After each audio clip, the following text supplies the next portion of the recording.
اسلام نے عورت کو یہ مقام دیا ہے کہ جب یہ بیوی کے روپ میں آئی تو آقا صلی اللہ علیہ وآلہ وسلم نے فرمایا کہ خدیجہ اگر تم میری جلد مانگ لیتی تو میں یہ بھی اتار کے تمہیں دے دیتا. اور جب یہی عورت بیٹی کے روپ میں آئی تو نہ صرف آقا صلی اللہ علیہ وآلہ وسلم استقبال کے لیے کھڑے ہوئے بلکہ فرمایا کہ میری بیٹی فاطمہ تو میرے جگر کا ٹکڑا ہے. اور جب یہی عورت بہن کے روپ میں آئی تو آقا نے ارشاد فرمایا کہ بہن آپ نے خود آنے کی زحمت کیوں اٹھائی، پیغام بھجوا دیتی میں سارے قیدی چھوڑ دیتا.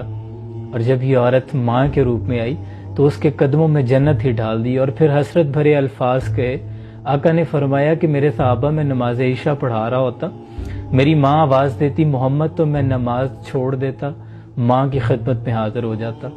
اور اس کا تو اتنا احساس کیا گیا کہ اگر دوران نماز بچے کی رونے کی آواز کان میں آ جائے تو قرات مختصر کر دی جائے. اے امت محمدیہ کی بیٹیوں، تم بڑی عظمت والی ہو.